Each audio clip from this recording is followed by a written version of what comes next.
મિત્રો, વિડીયોમાં આગળ જતા પહેલા જો તમે ઈચ્છતા હો કે માં દુર્ગાની કૃપા તમારી ઉપર સદા બની રહે તો વિડીયોને સબસ્ક્રાઇબ કરી, લાઈક કરી અને કમેન્ટમાં માં દુર્ગા જરૂર લખી દેજો કે જેથી માં દુર્ગાની કૃપા તમારી ઉપર સદા બની રહે।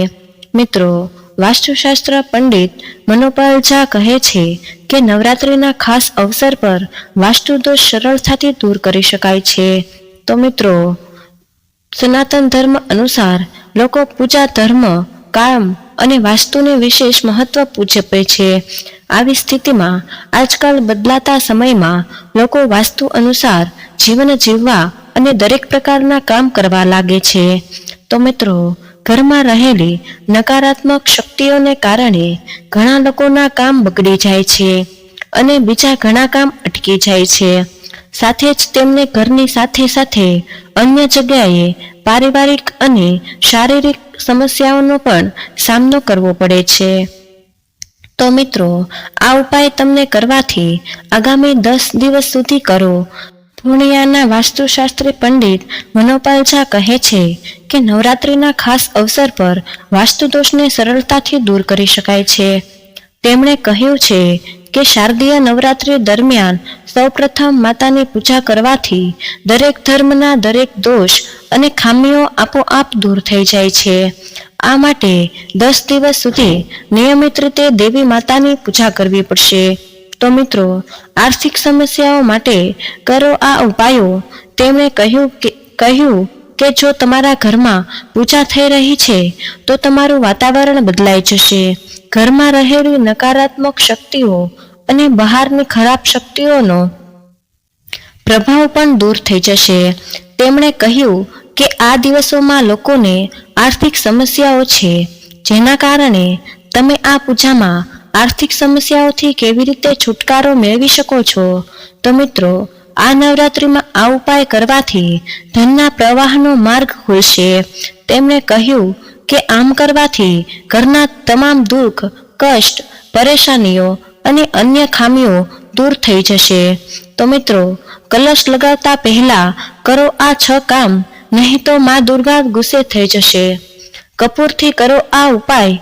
યાદ રાખો કે સવાર અને સાંજે પૂજા પછી કપૂરની આરતી કરો। કપૂર અનેક નકારાત્મક શક્તિઓને દૂર કરે છે। કપૂરમાં એવા ઘણા તત્વો હોય છે જેના કારણે ખરાબ હવાની અસર પણ દૂર થઈ જાય છે। આ ઉપરાંત તેમાં ઔષધીય ગુણો પણ જોવા મળે છે। તો મિત્રો, આ ઉપાય ઘરે કરો।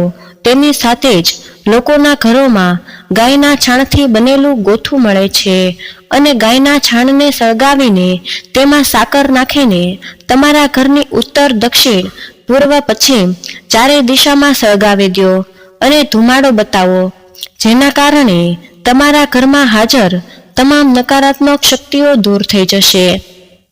તો મિત્રો, આ ઉપાય કરો। સૌથી મહત્વની વાત એ છે કે આ વખતે શારદીય નવરાત્રિ રવિવારથી શરૂ થઈને મંગળવારે સમાપ્ત થઈ રહી છે। રવિવારથી મંગળવાર સુધીના આ 9 દિવસો માટે તમે 9 છોકરીઓનો ખોરાક ખવડાવી શકો છો, નહીંતર તમારે તેમને અષ્ટમી અને નવમી પર ભોજન કરવું જોઈએ અને તેમને દક્ષિણામાં વસ્ત્રો આપવા જોઈએ। આ પછી દરરોજ તમારા ઘરમાં એક દીવો પ્રગટાવો, જેનાથી દેવી લક્ષ્મી પ્રસન્ન રહેશે, ઘરમાં પૈસા આવવા લાગશે। ઘણા લોકો તલના તેલનો દીવો પણ પ્રગટાવે છે। આવી સ્થિતિમાં માતાની જમણી બાજુ ઘીનો દીવો પ્રગટાવવાનો પ્રયાસ કરો। તો મિત્રો, દેવી માતાની ડાબી બાજુ તલના તેલનો દીવો પ્રગટાવો। તેનાથી તમારા ઘરમાં સુખ, શાંતિ અને સમૃદ્ધિ વધશે અને દેવી લક્ષ્મીનું આગમન થશે। તેની સાથે પૂજા સમયે દેવી લક્ષ્મીને લાલ ફૂલ, લાલ ચુન્ની અને શૃંગાર સામગ્રી અર્પણ કરો। આ તમારા માટે શુભ કાર્ય હશે અને મિત્રો, દેવી લક્ષ્મીના દ્વાર તમારા માટે ખુલશે। નવરાત્રિ દરમિયાન સમૃદ્ધિ આકર્ષવા માટે ઘર માટે 10 વાસ્તુ ટિપ્સ જરૂર કરવી જોઈએ। મુખ્ય દરવાજા પર શુભ ચિહ્નો મૂકવાથી સૌભાગ્ય અને સમૃદ્ધિ આવે છે। નવરાત્રિ, જેનો અર્થ છે 9 રાત, એ દેવી દુર્ગાના સન્માન માટે ઉજવવામાં આવતો હિન્દુ તહેવાર છે। તે દશેરા સાથે સમાપ્ત થાય છે।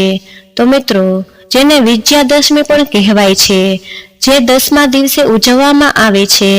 આ નવરાત્રિ છે શારદા નવરાત્રિ. સમગ્ર ભારતમાં લોકો ઉપવાસ કરીને દેવીના વિવિધ સ્વરૂપોની પૂજા કરીને અને પ્રાર્થના, ધ્યાન અને અન્ય ધાર્મિક વિધિઓમાં સામેલ થઈને નવરાત્રિની ઉજવણી કરે છે. લોકપ્રિય પરંપરાઓ અનુસાર લોકો શાંતિ અને સમૃદ્ધિને આમંત્રણ આપવા માટે તેમના ઘરને શણગારે છે. વાસ્તુશાસ્ત્ર અમુક નિયમો પર ભાર મૂકે છે, જે નકારાત્મક ઉર્જાઓને દૂર કરીને હકારાત્મક વાતાવરણમાં બનાવવામાં મદદ કરશે. તો મિત્રો, જો આ માહિતી તમને ગમી હોય તો વિડીયોને લાઈક કરી અને ચેનલને સબસ્ક્રાઈબ પણ કરી દેજો, કે જેથી તમને રોજ વાસ્તુશાસ્ત્રને લગતા વિડીયો લાવતા રહીએ. ત્યાર સુધી જય શ્રી કૃષ્ણ, રાધે રાધે, મા દુર્ગાની જય. ધન્યવાદ.